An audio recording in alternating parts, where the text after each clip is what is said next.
Hello everybody. ഇന്ന് നമ്മൾ കുറച്ച് ഫിസിക്സ് ആണ് ഡിസ്കസ് ചെയ്യാൻ പോണത്. +1 യൂണിറ്റ്സ് ആൻഡ് മെഷർമെൻറ്റ്സ് എന്ന ചാപ്റ്ററാണ് നമ്മൾ ഇന്ന് പഠിക്കാൻ പോണത് കേട്ടോ. ഫോക്കസ് ഏരിയ ബേസ് ചെയ്തിട്ടുള്ള ഒരു ഡിസ്കഷനാണ് നമ്മൾ ഉദ്ദേശിക്കുന്നത്. അപ്പോൾ let me introduce myself Rosario, and I am Faculty of Physics, Presidency, Entrance Academy.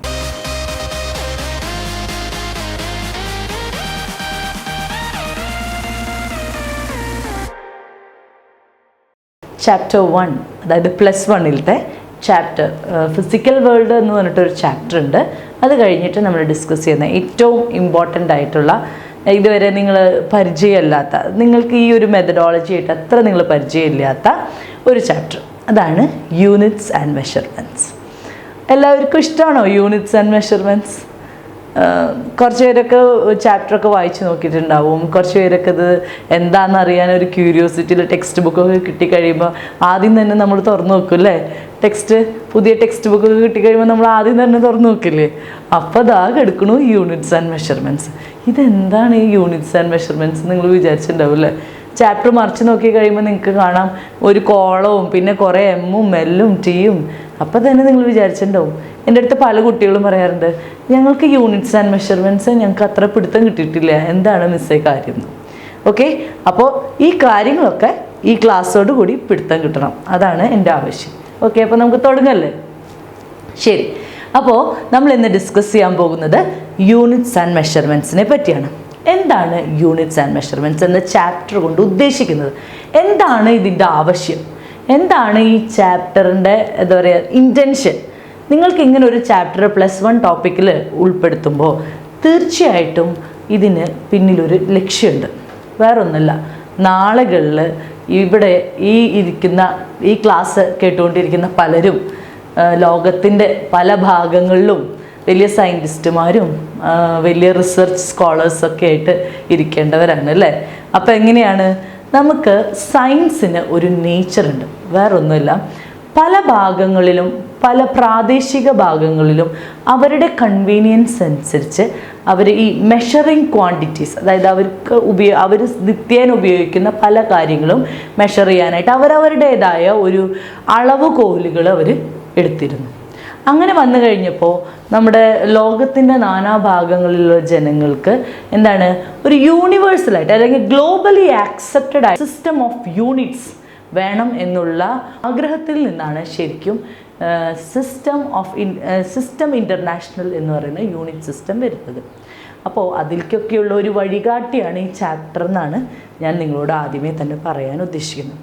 Okay, അപ്പോൾ ഏറ്റവും ആദ്യം തന്നെ നമുക്ക് എന്താണ് യൂണിറ്റ്സ്, എന്താണ് ഫിസിക്കൽ ക്വാണ്ടിറ്റി എന്നുള്ള കാര്യത്തിനെ പറ്റിയിട്ട് ഒരു ക്ലാരിറ്റി വരുത്തണം നമുക്ക്. ഓക്കെ, അപ്പോൾ എന്താണ് യൂണിറ്റ്സ്, എന്താണ് ഫിസിക്കൽ ക്വാണ്ടിറ്റി? ഞാൻ ഒരു ചെറിയ എക്സാമ്പിൾ പറഞ്ഞാൽ നിങ്ങൾക്ക് കാര്യം പെട്ടെന്ന് മനസ്സിലാവും. അതായത് നിങ്ങൾ അമ്മയുടെ കൂടെ നിങ്ങൾ ഡ്രസ്സ് എടുക്കാന്ന് പറഞ്ഞാൽ നിങ്ങൾ റണ്ണിങ് മെറ്റീരിയൽ അല്ലെങ്കിൽ തുണി എടുക്കാൻ വേണ്ടി പോവുകയാണ്. തുണി എടുക്കാൻ പോയിട്ട് തുണിക്കടയിൽ ചെന്നിട്ട് നിങ്ങൾ പറയാണ്, 1 കിലോ തുണി തായോ, 1 കിലോ തുണി തായോ എന്ന് പറഞ്ഞാൽ എന്തായി? ശരിയാവോ? നിങ്ങൾ 1 കിലോ തുണിയാണോ കടയിൽ പോയി വാങ്ങിക്കുക? അല്ല അല്ലേ? ചിലപ്പോൾ മീറ്ററിലല്ലേ നിങ്ങൾ വാങ്ങിക്കുക. അതായത് 2 മീറ്ററോ 3 മീറ്ററോ 5 മീറ്ററോ തുണിയാണ്. അപ്പോൾ തുണിക്ക് നിങ്ങൾ കിലോയിൽ പറഞ്ഞാൽ ശരിയാവില്ല. അപ്പോൾ ഓരോ ക്വാണ്ടിറ്റീസും മെഷർ ചെയ്യാനായിട്ട് അതിൻ്റെ തന്നെ സ്വഭാവമുള്ള ഒരു ബേസിക് ക്വാണ്ടിറ്റീനെ നമ്മൾ ഒരു സ്റ്റാൻഡേർഡൈസ് ചെയ്ത് വെക്കും. ഇതിനെയാണ് ആ ക്വാണ്ടിറ്റിയുടെ യൂണിറ്റ് എന്ന് നമ്മൾ പറയുന്നത്. ഫോർ എക്സാമ്പിൾ, ഇപ്പോൾ ഞാൻ നിൽക്കുന്ന ഈ റൂമുണ്ട്, ഈ റൂമിൻ്റെ ലെങ്ത്ത്, ഇപ്പോൾ ഈ റൂമിൻ്റെ ലെങ്ത്ത് ഒരു 4 മീറ്റർ ആണെന്ന് വിചാരിക്കൂ. 4 മീറ്റർ എന്ന് പറയുമ്പോൾ നമുക്കറിയാം 1 മീറ്റർ ദൂരത്തിനെ 4 പ്രാവശ്യം റിപ്പീറ്റ് ചെയ്യുമ്പോഴാണ് നമുക്ക് 4 മീറ്റർ കിട്ടുന്നത്. ക്ലിയർ ആണേ? അപ്പോൾ നമ്മൾ എന്താണ് ചെയ്യുന്നത്? ഈ ലെങ്ത്തിൻ്റെ തന്നെ ഒരു ബേസിക് ക്വാണ്ടിറ്റീനെ നമ്മൾ സ്റ്റാൻഡേർഡ് ആക്കി വെച്ചിട്ട് അത് ഇത്ര പ്രാവശ്യം റിപ്പീറ്റ് ചെയ്യപ്പെടുമ്പോൾ നമുക്ക് കിട്ടുന്നതാണ് നമ്മുടെ ടോട്ടൽ ക്വാണ്ടിറ്റി അല്ലെങ്കിൽ ഫിസിക്കൽ ക്വാണ്ടിറ്റി എന്ന് നമ്മൾ പറയുകയാണ് ചെയ്യുന്നത്. അങ്ങനെ വരുമ്പോൾ ഫിസിക്കൽ ക്വാണ്ടിറ്റി എന്താണെന്ന് നമുക്ക് പറയണം. ഫിസിക്കൽ ക്വാണ്ടിറ്റി എന്ന് പറയുമ്പോൾ ഫിസിക്സിൽ നമ്മൾ ഉദ്ദേശിക്കുന്നത് ഇത്രയേ ഉള്ളൂ. അതായത് the quantities which can be measured directly or indirectly, നേരിട്ടോ അല്ലാതെയോ നമുക്ക് മെഷർ ചെയ്തെടുക്കാൻ പറ്റുന്ന നേരിട്ട് മെഷർ ചെയ്തെടുക്കണമെന്ന് യാതൊരു നിർബന്ധമില്ല. അങ്ങനെ നമുക്ക് അളന്ന് തിട്ടപ്പെടുത്തി എടുക്കാൻ പറ്റുന്ന ക്വാണ്ടിറ്റീസിനെ ആണ് നമ്മൾ എന്താ പറയുക, ഫിസിക്കൽ ക്വാണ്ടിറ്റി എന്ന് പറയുന്നത്. Physical quantity 2 തരത്തിലാണുള്ളത്. ഒന്ന് ഫണ്ടമെൻ്റൽ ക്വാണ്ടിറ്റീസും 2 ഡിറൈവ്ഡ് ക്വാണ്ടിറ്റീസും. നമുക്ക് ബോർഡിലൊന്ന് ശ്രദ്ധിക്കാം. ഫിസിക്കൽ ക്വാണ്ടിറ്റി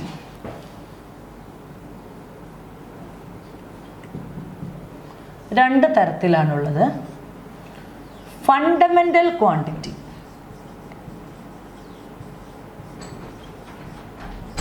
ഞാൻ ഷോർട്ട് ഫോമായിട്ട് QTY എന്നാണ് എഴുതുന്നത്. Fundamental quantity, derived quantity.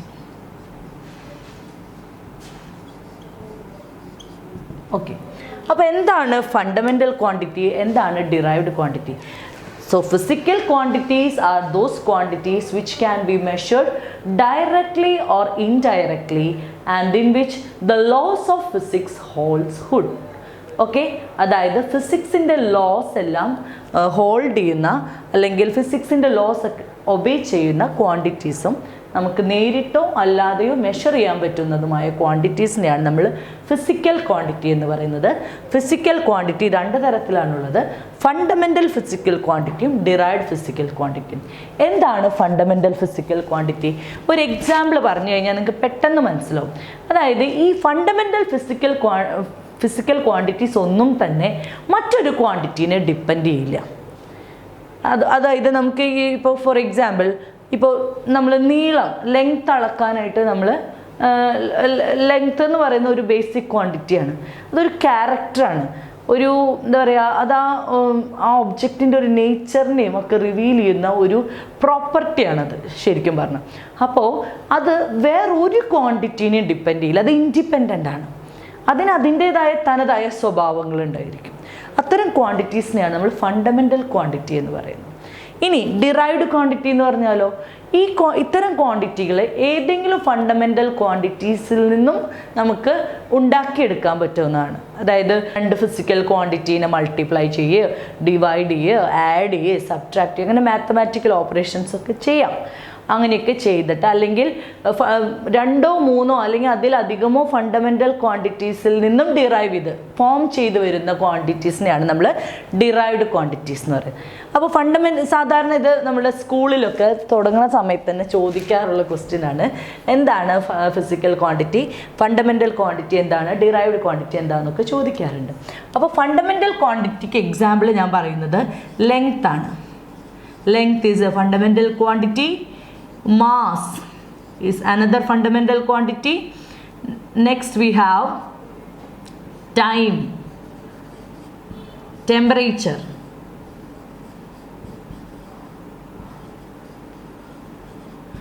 ഇപ്പോഴത്തെ ടെമ്പറേച്ചർ എത്രയാണ്, റൂം ടെമ്പറേച്ചർ എത്രയാണെന്ന് ചോദിക്കുമ്പോൾ ആരും പറയില്ലല്ലോ 2 കിലോ എന്ന് പറയില്ലല്ലോ, അങ്ങനെ പറയില്ല, അങ്ങനെ പറയാൻ പറ്റില്ല. ടെമ്പറേച്ചറിന് അതിൻ്റേതായ സ്വഭാവ രീതികളും സവിശേഷതകളും ഉണ്ട്. അതുകൊണ്ട് ഇൻറ്റൻറ്റ് ചെയ്യുന്ന കുറേ പർപ്പസുകളുണ്ട്. അതുകൊണ്ടാണ് നമ്മൾ അതിനെ ഫണ്ടമെൻ്റൽ എന്ന് പറയുന്നത്. ഓക്കെ, ഇനി നമുക്ക് ഡിറൈവ്ഡ് ക്വാണ്ടിറ്റീസിന് എക്സാമ്പിൾ എഴുതാം. ഡിറൈവ്ഡ് ക്വാണ്ടിറ്റീസിന് എക്സാമ്പിളാണ് വെലോസിറ്റി. വെലോസിറ്റി എന്ന് പറഞ്ഞാൽ എന്താ, ഡിസ്റ്റൻസ് ബൈ ടൈം ആണ് അല്ലേ. So here distance is a fundamental quantity and time is another fundamental quantity. If we are dividing distance by time we are getting velocity is another quantity which is a derived quantity. Clear ആയെന്ന് വിചാരിക്കും. Density. Density means mass by volume. Mass by volume. So it is derived from mass and length cube. So it depends upon mass as well as length. Now one more example, momentum. Denoted by letter P is equal to product of mass into velocity. Mass into velocity. So the derived quantities are those quantities which derived from some basic fundamental quantities. അപ്പോൾ എല്ലാവർക്കും fundamental quantity എന്താണെന്നും derived quantity എന്താണെന്നും മനസ്സിലായി അല്ലേ. ഇനി എന്താണ് ഇത്തരം quantities അല്ലെങ്കിൽ ഇത്തരം യൂണിറ്റ്സ് അല്ലെങ്കിൽ ഇത്തരം ക്വാണ്ടിറ്റീസ് മെഷർ ചെയ്യാൻ വേണ്ടി നമ്മൾ എടുക്കുന്ന യൂണിറ്റുകളുടെയൊക്കെ ആവശ്യകത? അവിടെയാണ് ഫിസിക്സിൻ്റെ സ്കോപ്പ് എടുക്കുന്നത്. എന്താണ് സ്കോപ്പ് എന്ന് പറയുമ്പോൾ, എന്താണ് ഫിസിക്സിൻ്റെ ആ ഒരു ഭംഗി? എന്താണ് ഭംഗി? വേറൊന്നുമില്ല, നമുക്ക് നമുക്ക് ലെങ്ത്തിൻ്റെ കേസ് എടുക്കാമെന്ന് വിചാരിക്കും. ലെങ്ത്ത് എത്രയൊക്കെ തരത്തിലുള്ള ലെങ്ത്ത്, എത്ര തരത്തിലുള്ള ലെങ്ത്ത് അല്ല, ലെങ്ത്ത് എങ്ങനെയൊക്കെ മെഷർ ചെയ്യാം, എത്ര സൈസ് വരെ വാരി ചെയ്യാം. ഇപ്പോൾ നോക്കൂ, നിങ്ങൾക്ക് ഏറ്റവും വലിയ ലെങ്ത്തിൻ്റെ മെഷർമെൻറ്റ് വരുന്നത് യൂണിവേഴ്സ് ആസ്ട്രോഫിസിക്സിലാണ് അല്ലേ. ഒരുപാട് ലൈറ്റ് ഇയർ, പാർസെക് തൊട്ട് ഒരുപാട് വലിയ വലിയ യൂണിറ്റ്സ് ഉണ്ട് ലെങ്ത്തിൻ്റെ. അത് വലിയ വലിയ ഡിസ്റ്റൻസുകൾ 10⁻40 വരെയുള്ള ലെങ്ത്തുകളെ നമുക്ക് മെഷർ ചെയ്യാൻ പറ്റും. അതേസമയം ലെങ്ത്തിൻ്റെ തന്നെ വളരെ ചെറിയ ലെങ്ത്തുകൾ, സബാറ്റമിക് പാർട്ടിക്കിൾസിൻ്റെ റേഡിയസ്, ഫോർ എക്സാമ്പിൾ ആറ്റത്തിൻ്റെ റേഡിയസ്, പ്രോട്ടോൺ, ഇലക്ട്രോൺ, ഇതിൻ്റെയൊക്കെ സൈസ്, അതും നമുക്ക് ലെങ്ത്തിൻ്റെ മെഷർമെൻറ്റിൽ വരുന്നതാണ്. അപ്പോൾ ഒരു വൈഡ് റേഞ്ചാണ് ഫിസിക്സ് എന്ന് പറയുമ്പോൾ, starting from very minute to very big measurements. മനസ്സിലായോ? അതുപോലെ മാസ്, വളരെ ചെറിയ മാസ് തൊട്ട് വളരെ വലിയ സെലസ്റ്റിയൽ ബോഡീസിൻ്റെയൊക്കെ മാസ് ഭയങ്കര വലിയ മാസുകളാണ് അല്ലേ. സോ അതാണ് ഫിസിക്സ് എന്ന് പറഞ്ഞാൽ നമുക്ക് ഏതറ്റം വരേക്കും പഠിക്കാം. അപ്പോൾ നമ്മളുടെ ആവശ്യകത എന്ന് പറഞ്ഞാൽ ഇത്രയേ ഉള്ളൂ. അതായത് നമുക്കിപ്പോൾ ഒരു ബുക്കിൻ്റെ ലെങ്ത്ത് അളക്കണം. ബുക്കിൻ്റെ ലെങ്ത്ത് അളക്കാനായിട്ട് നമുക്ക് വലിയ കിലോമീറ്ററിലേക്കൊന്നും പോകണ്ട, സെൻറ്റിമീറ്റർ അളക്കണ ഒരു സ്കെയിൽ ഉണ്ടെങ്കിൽ നമുക്ക് അളന്നെടുക്കാം. അപ്പോൾ നമുക്കൊരു ക്വാണ്ടിറ്റി മെഷർ ചെയ്തെടുക്കണം എന്നുണ്ടെങ്കിൽ അതിന് പറ്റിയൊരു സ്കെയിലും കൂടി നമുക്ക് വേണം. അത്രയേ ഉള്ളൂ. ആ സ്കെയിൽ നമുക്ക് പലപ്പോഴും തരുന്നതാണ് നമ്മുടെ യൂണിറ്റ്സ്. അപ്പോൾ നമ്മൾ ഫണ്ടമെൻ്റൽ ഫിസിക്കൽ ക്വാണ്ടിറ്റീസിനെ പറ്റിയും ഡിറൈവ്ഡ് ഫിസിക്കൽ ക്വാണ്ടിറ്റീസിനെ പറ്റിയും ഡിസ്കസ് ചെയ്തു. ഇനി ഏതൊരു ഫിസിക്കൽ ക്വാണ്ടിറ്റീസിനെയും നമ്മൾ ജനറലായിട്ട് റെപ്രസെൻ്റ് ചെയ്യാനായിട്ട് ഒരു റെപ്രസെൻറ്റേഷൻ ഉണ്ട്. അതെന്താണെന്ന് നമുക്ക് നോക്കാം.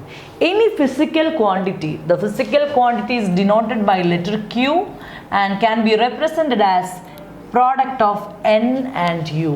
That is Q is equal to NU. Put it in a box. Okay. എന്താണ് ഈ NU എന്ന് പറയുന്നത്? Where N is the magnitude and U is the unit. So any physical quantity will depend. ഒരു physical ക്വാണ്ടിറ്റീനെ explain ചെയ്യണമെങ്കിൽ നമുക്ക് അത്യാവശ്യം വേണ്ട രണ്ട് കാര്യങ്ങളാണ്. ഒന്ന്, the magnitude of the physical quantity as well as an appropriate unit for its measurement. Okay. അപ്പോൾ ഞാൻ ഇതിനൊരു എക്സാമ്പിൾ പറയാം. പിന്നെ ഒരു പ്രാവശ്യം ചോദിച്ചിട്ടുള്ള ക്വസ്റ്റ്യൻ ഇങ്ങനെയാണ്, അതായത് മാഗ്നിറ്റ്യൂഡും യൂണിറ്റും തമ്മിലുള്ള ബന്ധം എങ്ങനെയാണ്? അതിലേക്ക് നമുക്ക് വരാം. അതിന് മുൻപായിട്ട് ഫിസിക്കൽ ക്വാണ്ടിറ്റി ഞാൻ എടുക്കുന്നത് ലെങ്ത്ത്. ഒരു ഫോർ എക്സാമ്പിൾ നിങ്ങളൊരു 5 മീറ്റർ, അതാണ് എൻ്റെ ഫിസിക്കൽ ക്വാണ്ടിറ്റി. അപ്പോൾ now Q is equal to 5 metre.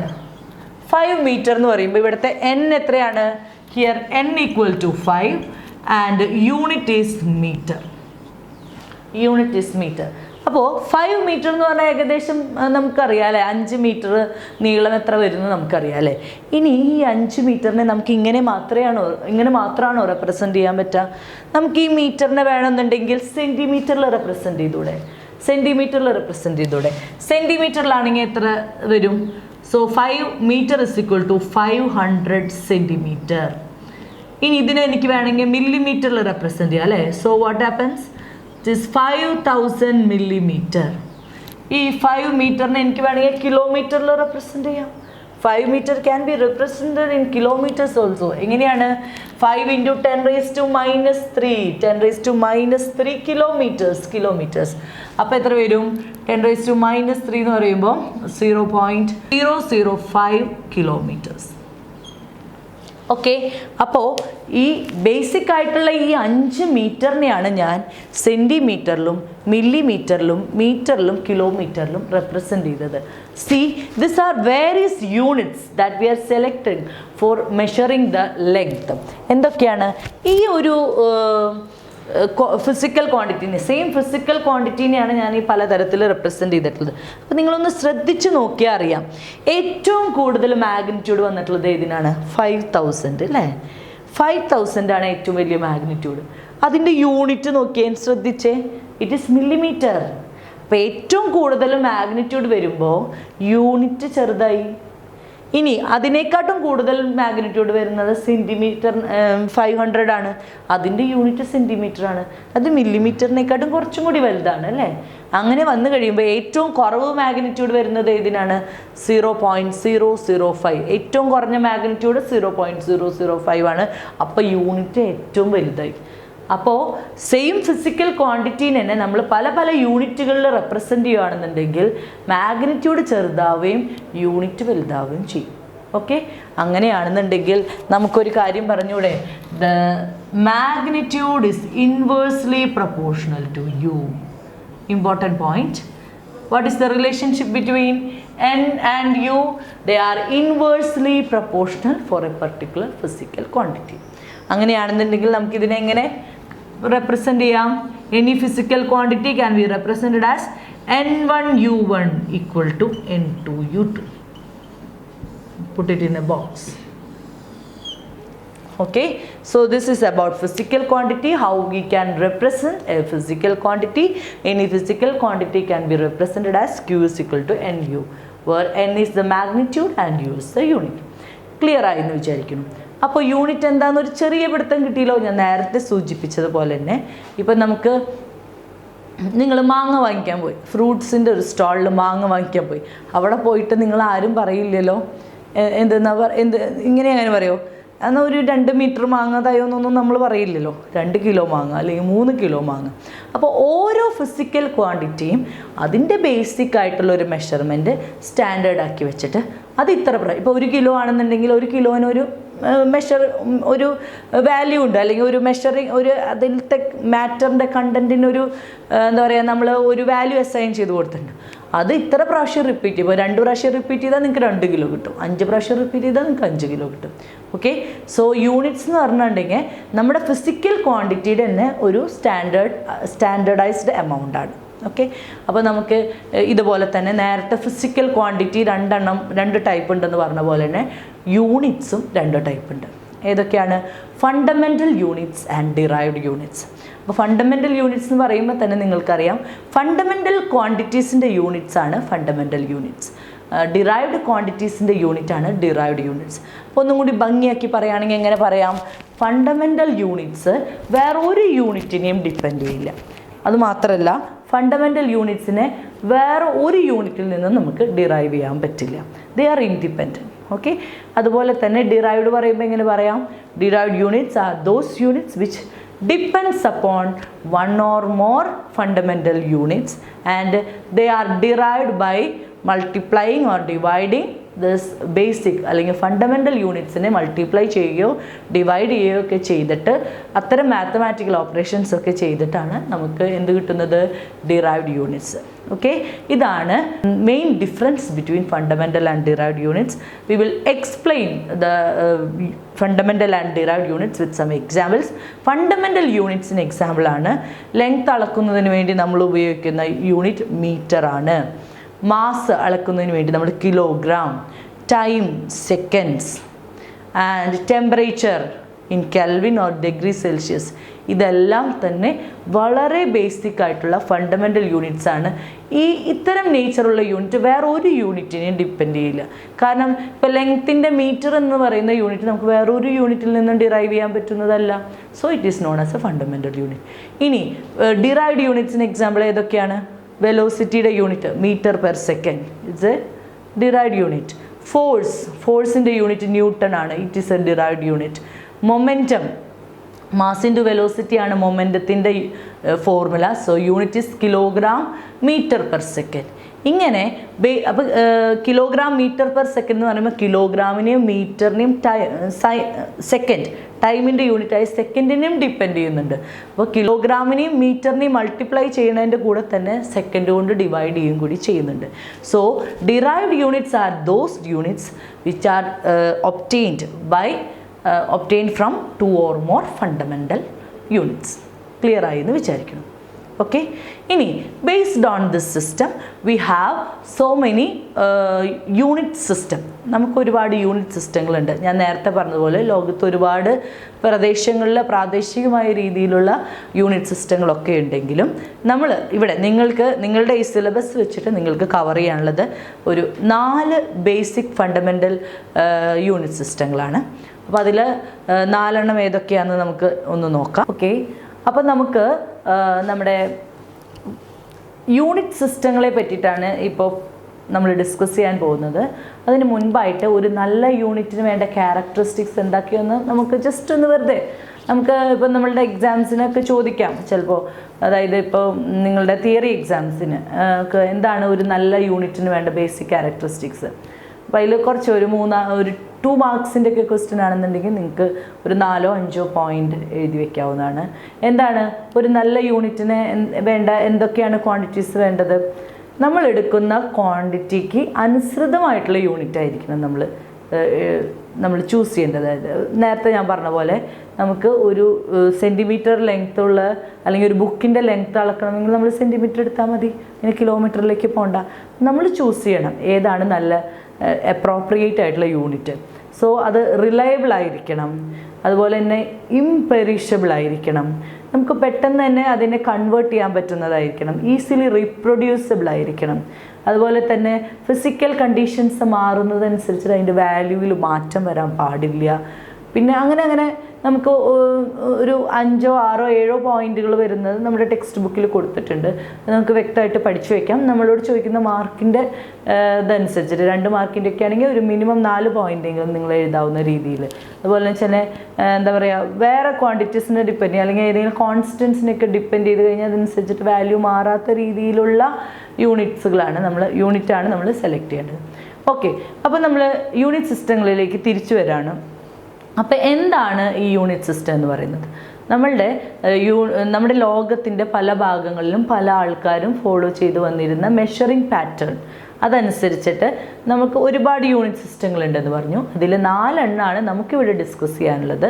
അതിൽ ആദ്യത്തേതാണ് MKS unit system. MKS unit system നമുക്ക് ബേസിക്കായിട്ട് നമ്മൾ മെഷർ ചെയ്യാനായിട്ട് എടുക്കുന്നത് ലെങ്ത്ത്, മാസ്, ടൈം, ഇതിൻ്റെ യൂണിറ്റ്സ് ആണ് നമ്മൾ എക്സ്പ്രസ് ചെയ്യുന്നത്. ഇത് ഏതൊക്കെ യൂണിറ്റ്സിലാണ് എക്സ്പ്രസ് ചെയ്യുന്നത് ആ പേര് വെച്ചിട്ടാണ് ആ യൂണിറ്റ് സിസ്റ്റം അറിയപ്പെടുന്നത്. Okay, so first one is MKS. MKS means metre, kilogram and second. So MKS unit സിസ്റ്റത്തിൽ നമ്മൾ ലെങ്ത് അളക്കാൻ എടുക്കുന്നത് മീറ്ററാണ്, മാസ് കിലോഗ്രാമിലാണ് അളക്കുന്നത്, ടൈം സെക്കൻഡ്സിലാണ് അളക്കുന്നത്. And it is a French based system. ഇനി അടുത്തതാണ് CGS unit system. CGS unit സിസ്റ്റത്തിൽ ലെങ്ത് അളക്കാൻ എടുക്കുന്നത് സെൻറ്റിമീറ്റർ ആണ്, മാസ് അളക്കുന്നത് ഗ്രാമിലാണ്, ടൈം അളക്കുന്നത് സെക്കൻഡ്സിലാണ്. And it is also a French based unit system. ഇനി അടുത്തതാണ് FPS means foot, pound, second. Foot, pound, second പറഞ്ഞാൽ എന്താണ്? ഫൂട്ട് എന്ന് പറഞ്ഞാൽ നമ്മൾ 1 അടി 2 അടി എന്നൊക്കെ പറയില്ല, അടി.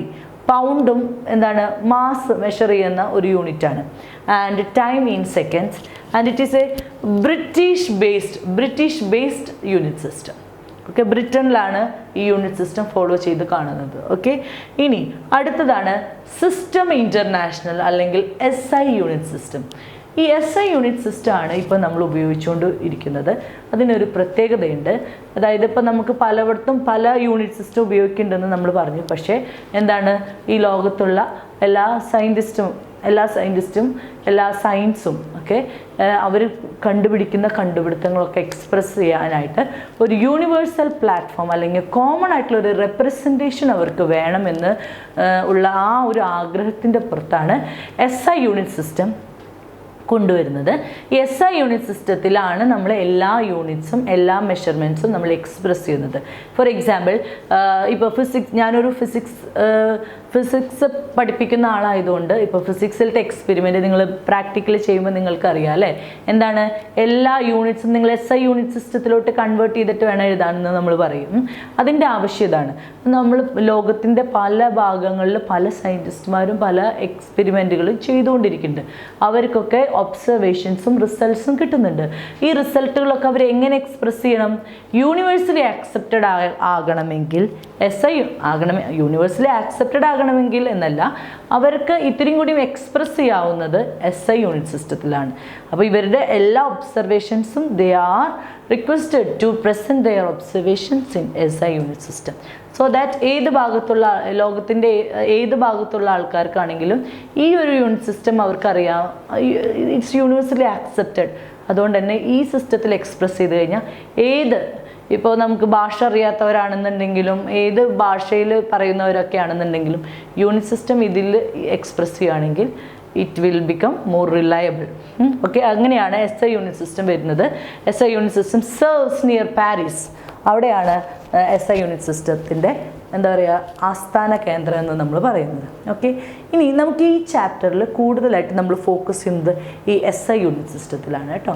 So according to SI unit സിസ്റ്റത്തിൽ നമുക്ക് 7 ഫണ്ടമെൻ്റൽ ക്വാണ്ടിറ്റീസും 2 സപ്ലിമെൻ്ററി ക്വാണ്ടിറ്റീസാണ് ഉള്ളത്. അപ്പോൾ ഈ 7 ഫണ്ടമെൻ്റൽ ക്വാണ്ടിറ്റീസിന് 7 ഫണ്ടമെൻ്റൽ യൂണിറ്റ്സും 2 സപ്ലിമെൻ്ററി യൂണിറ്റ്സും നമ്മൾ എക്സ്പ്ലെയിൻ ചെയ്തേ പറ്റും. അപ്പോൾ നിങ്ങൾക്ക് ഇതിൻ്റെ ഒന്നും ഡെഫിനിഷൻ പഠിക്കാനില്ലെങ്കിൽ കൂടിയും എന്താണ് ഈ ഫണ്ടമെൻ്റൽ, അതായത് ഫണ്ടമെൻ്റൽ എന്ന് പറഞ്ഞാൽ വേറെ ഒരു ക്വാണ്ടിറ്റീസിനെ ഡിപ്പെൻഡ് ചെയ്യാതെ ഒറ്റയ്ക്ക് നിൽക്കുന്ന അത്തരം ക്വാണ്ടിറ്റീസ് ഏതാണ്, SI യൂണിറ്റ് സിസ്റ്റത്തിന് ഏതൊക്കെയാണ് ആ യൂണിറ്റ്സ് എന്നും സപ്ലിമെൻ്ററി യൂണിറ്റ്സ് ഏതാണെന്നും നമുക്ക് അറിഞ്ഞേ പറ്റും. അപ്പോൾ SI യൂണിറ്റ് സിസ്റ്റത്തിനെ നമ്മൾ ഇനി ഡീറ്റെയിൽ ആയിട്ട് കാണാൻ പോവാണ്. SI യൂണിറ്റ് സിസ്റ്റത്തിലെ 7 ഫണ്ടമെൻ്റൽ യൂണിറ്റ്സും 2 സപ്ലിമെൻ്ററി യൂണിറ്റ്സ് ആണുള്ളത്. അതായത് 7 ഫണ്ടമെൻ്റൽ ക്വാണ്ടിറ്റീസിൻ്റെ 7 ഫണ്ടമെൻ്റൽ യൂണിറ്റ്സ്. അത് ഏതൊക്കെയാണെന്ന് നമുക്ക് ബോർഡിലേക്കൊന്ന് ശ്രദ്ധിക്കാം. So the length is a fundamental quantity in SI unit system and it is expressed in metre. The notation is small letter m and mass expressed in kilogram. മാസിൻ്റെ unit kilogram ആണ്. കിലോഗ്രാമിൻ്റെ notation kg. Time expressed in seconds, notation small letter s. And temperature in Kelvin. Temperature നമുക്ക് degree Celsius, Fahrenheit ഒക്കെ പറഞ്ഞിട്ട് കുറേ units ഉണ്ട്. പക്ഷേ SI unit സിസ്റ്റത്തിൽ നമ്മൾ ഫോളോ ചെയ്യുന്ന യൂണിറ്റ് കെൽവിൻ ആണ് കേട്ടോ. So it's denoted by letter K. Next is electric current. Electric current expressed in ampere. The unit is ampere, denoted by capital letter A. Next is amount of substance. The amount of substance is expressed in moles, and the notation is MOL, mole. So last one, that is luminous intensity. Luminous intensity, somewhat related to light, and the unit is candela, and the notation is small CD. Okay, so these are the 7 fundamental units in SI unit system. ഇനി ഈ SI unit സിസ്റ്റത്തിൻ്റെ definitions ഭയങ്കര രസമാണ്. അതായത് ഈ SI unit സിസ്റ്റത്തിൻ്റെ international bureau of measurement and weights സെർവ്സിൽ ഞാൻ നേരത്തെ പറഞ്ഞല്ലോ, അവിടെ സെർവ് ചെയ്യുന്ന അവിടെ ഈ 7 ഫണ്ടമെൻ്റൽ ക്വാണ്ടിറ്റീസിനെ പറ്റിയും വ്യക്തമായിട്ട് അവർ ഡിഫൈൻ ചെയ്ത് വെച്ചിട്ടുണ്ട്. അപ്പോൾ നമുക്ക് ലെങ്ത്തിനെ മെഷർ ചെയ്ത്, അതായത് മീറ്ററിനെ മെഷർ ചെയ്ത്, അല്ലെങ്കിൽ മീറ്ററിൻ്റെ ഡെഫിനിഷൻ വളരെ രസമാണ്. അതായത് നമുക്കറിയാം ഒരു സെക്കൻഡിൽ light 3 × 10⁸ metre per second travel ചെയ്യുമെന്ന് അറിയാലോ. അതായത് ഒരു സെക്കൻഡിൽ 3 × 10⁸ മീറ്റർ ലൈറ്റ് ട്രാവൽ ചെയ്യും. അപ്പോൾ 1/3 × 10⁸ സെക്കൻഡ്സിൽ 1/3 × 10⁸ അത്രയും കുറഞ്ഞ സമയത്തിൽ ലൈറ്റിന് എത്ര ദൂരം ട്രാവൽ ചെയ്യാൻ പറ്റുന്നോ ആ ദൂരത്തിനെയാണ് നമ്മൾ 1 മീറ്റർ എന്ന് പറയുന്നത്. അതുപോലെ തന്നെ മാസിനും അവർ ഓരോന്നിനും ഡെഫിനിഷൻ കൊടുത്തിട്ടുണ്ട്. എനിക്ക് തോന്നുന്ന ഡെഫിനിഷൻ നിങ്ങൾക്ക് നിങ്ങളുടെ ഒരു നോളജിലേക്ക് വേണ്ടി നിങ്ങൾക്ക് വായിച്ചു വെക്കാം. എന്തായാലും നമ്മൾ ഇത്രയ്ക്കൊക്കെ യൂണിറ്റ് സിസ്റ്റത്തിനെ പറ്റി പഠിക്കണതല്ലേ, അപ്പോൾ തീർച്ചയായിട്ടും നിങ്ങൾക്ക് അതൊക്കെ ഒന്ന് വായിച്ചു നോക്കി നിങ്ങളുടെ ജനറൽ ഇൻഫോർമേഷനിലേക്ക് മസ്റ്റായിട്ട് നിങ്ങളത് ഹോൾഡ് ഓൺ ചെയ്ത് വെക്കാം എന്നാണ് എനിക്ക് തോന്നുന്നത്. സോ മാസിന് നല്ല രസമാണ്. മാസ് എന്ന് പറഞ്ഞിട്ടുണ്ടെങ്കിൽ ഒരു പ്ലാറ്റിനം ഇറീഡിയം റോഡ്, അതിന് അവരുടേതായ ഡയമെൻഷനൊക്കെ കൊടുത്തിട്ടുണ്ട്. അതവിടെ bureau, international bureau of measurement and വെയ്റ്റ്സിൽ അവിടെ അവർ ഇങ്ങനെ എക്സിബിറ്റ് ചെയ്ത് വെച്ചിട്ടുണ്ടെന്നാണ് പറയുന്നത്. പ്ലാറ്റിനം ഇറീഡിയം റോഡിൻ്റെ വെയ്റ്റിനെയാണ് അവർ 1 കിലോഗ്രാം എന്ന് പറഞ്ഞ് അസൈൻ ചെയ്ത് കൊടുക്കുന്നത്. അതുപോലെ തന്നെ ടൈം അവരവിടെ സെക്കൻഡ്സിലാണ് മെഷർ ചെയ്യുന്നതെന്നു. അവരൊരു സീഷ്യം ക്ലോക്കാണ് അവിടെ. സീഷ്യം 133 ആറ്റം, ഭയങ്കര ആക്യുറസിയാണ് സീഷ്യം ആറ്റത്തിന്. അപ്പോൾ സീഷ്യം ആറ്റമുള്ള ഒരു ക്ലോക്കിലത്തെ ടൈമിനെയാണ് അവർ സെക്കൻഡ്സിന് വേണ്ടിയിട്ട് ഡെഫിനിഷൻ എടുത്തിട്ടുള്ളത്. അങ്ങനെ ഓരോന്നിനും അവരവരുടെ ഡെഫിനിഷൻ വെക്കുന്നുണ്ട്. ഓരോന്നിൻ്റെ ഡെഫിനിഷൻ നിങ്ങളുടെ ടെക്സ്റ്റിൽ കൊടുത്തിട്ടുണ്ട്. ആവശ്യമുള്ളവരെ വായിച്ചു നോക്കാം, മനസ്സിലാക്കാം. Will definitely add to your knowledge. Okay, so ഇത്രയാണ് നമുക്ക് ഫണ്ടമെൻ്റൽ യൂണിറ്റ്സിനെ പറ്റി പറയാനുള്ളത്. Apart from this 2 supplementary units. Supplementary units എന്നത് നമ്മൾ പറയുന്നുണ്ടെങ്കിൽ അതും വളരെ ബേസിക്കാണ്. അത് വേറെ ഒന്നിനെയും ഡിപ്പെൻഡ് ചെയ്യുന്നില്ല. ഓൾറെഡി 7 ഫണ്ടമെൻ്റൽ ക്വാണ്ടിറ്റീസ് പറഞ്ഞു കഴിഞ്ഞതിന് ശേഷം അവർക്ക് തോന്നിയതാണ് ഇതും കൂടി ഒരു ഫണ്ടമെൻ്റൽസ് ആണ്. അപ്പോൾ അതിന് സപ്ലിമെൻ്ററി യൂണിറ്റ്സ് എന്ന് പറഞ്ഞിട്ട് കൊടുക്കുകയാണ് ചെയ്തത്. That is apart from the 7 fundamental quantities, we have 2 supplementary quantities, and the first supplementary quantity is plane angle. Plane angle. See, this is the circle and this is the center of the circle, and ingane center ivide da radius. ഇതാണ് time t=0 എന്ന് പറയുന്ന സമയത്ത് ഈ radius vector ഇവിടെയായിരുന്നു. കുറച്ച് time കഴിഞ്ഞപ്പോൾ ഇത് ഇവിടെ എത്തി. ടി ഡാഷ് എന്ന് പറയുന്ന സമയത്ത് ഇത് ഇവിടെ എത്തി. അപ്പോൾ ഇതാണ് എന്ത്? ദ ആംഗിൾ സബ്റ്റൻഡഡ് തീറ്റ. ഇത് ഇവിടെ എത്തുന്ന സമയം കൊണ്ട് ആർക്ക് ലെങ്ത് എത്ര മാറി?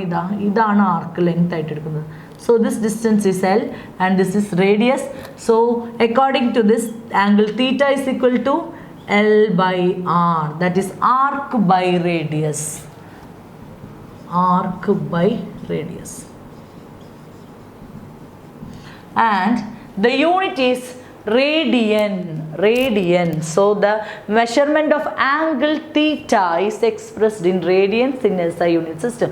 നിങ്ങൾ ഒരു തീറ്റ മെഷർമെൻ്റ് ഉള്ള ഒരു എക്സ്പെരിമെൻറ്റ് നിങ്ങൾ എടുക്കുകയാണ്. നിങ്ങൾക്ക് ഒരുപാട് കാൽക്കുലേഷൻസ് ഒക്കെ ചെയ്തു.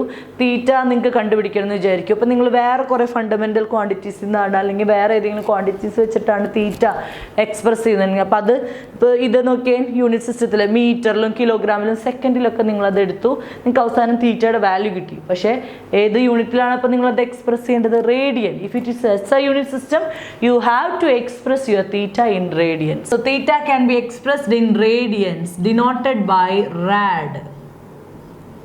RAD. അങ്ങനെയാണ് നമ്മൾ റേഡിയനെ ഡിനോട്ട് ചെയ്യേണ്ടത്. ഇനി അടുത്തത് ഇത് നോക്കിയേ, പ്ലെയിൻ ആംഗിൾ.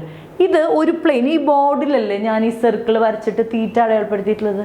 ഇനി ഇതൊരു 3 ഡയമെൻഷണൽ കൺസെപ്റ്റിലേക്ക് പോവുകയാണെന്ന് വിചാരിക്കും. അതായത് ഒരു സ്ഫിയർ.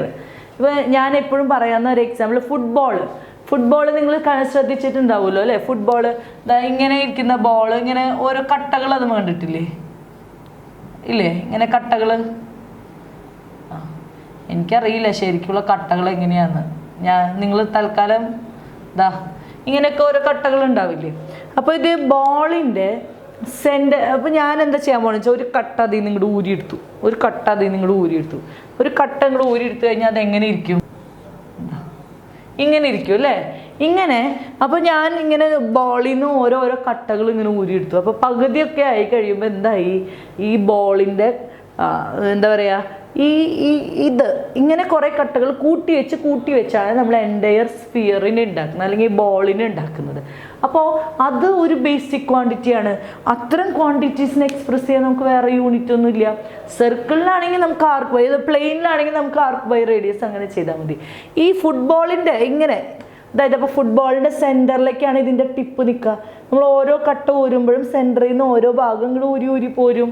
അപ്പോൾ ഇങ്ങനെ ഒരു സ്ഫിയറിനെ മുഴുവനായിട്ട് നമുക്ക് മെഷർ ചെയ്യിപ്പിക്കാനായിട്ടുള്ള ഒരു യൂണിറ്റാണ് സോളിഡ് ആംഗിൾ.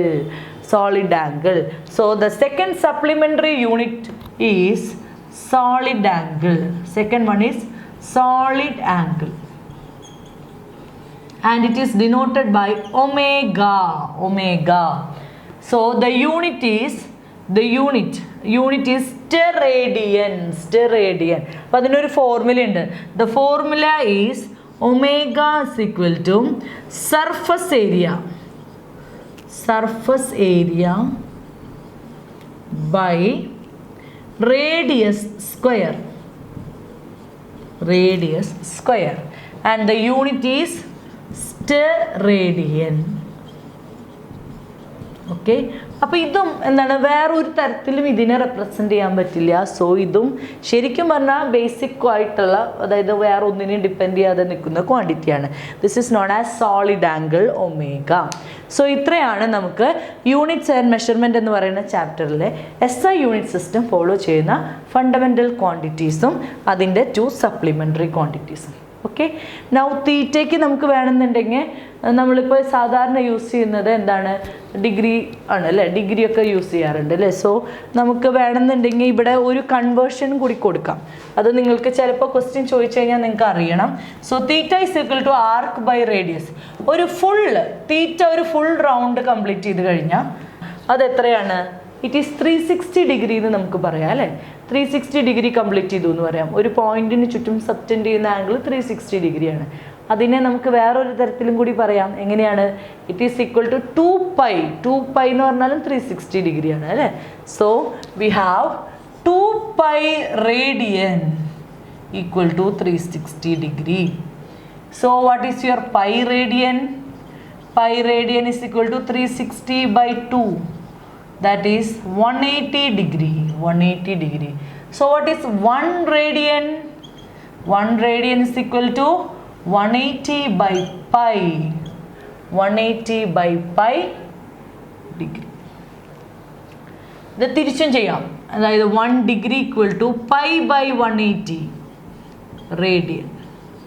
തിരിച്ചു. ഓക്കെ, സോ ഇത് നിങ്ങളുടെ അടുത്ത് എന്തെങ്കിലും ഒരു 1 word question, what is the connection between degree and radian ചോദിച്ചു കഴിഞ്ഞാൽ നിങ്ങൾക്ക് 2π radian is equal to 360 degree. So 1 radian അപ്പോൾ എന്ത് ചെയ്യണം, 360/2π ചെയ്താൽ മതി. അതായത് 180/π. ക്ലിയർ ആയി എന്ന് വിചാരിക്കുന്നു. ഓക്കെ, നിങ്ങൾക്ക് എല്ലാവർക്കും മനസ്സിലായെങ്കിൽ തുടർന്ന് വീഡിയോകൾ നമ്മൾ അപ്ലോഡ് ചെയ്യുന്നതായിരിക്കും. അപ്പോൾ അതനുസരിച്ചിട്ട് നിങ്ങൾ എല്ലാ വീഡിയോസും കാണുക, ലൈക്ക് ചെയ്യുക, ബാക്കിയുള്ള കുട്ടികൾക്ക് ഷെയർ ചെയ്യുക. അവർക്കും ഇതൊരു ഇൻഫോർമേറ്റീവ് ആയിരിക്കും. അപ്പോൾ താങ്ക് യു വെരി മച്ച്.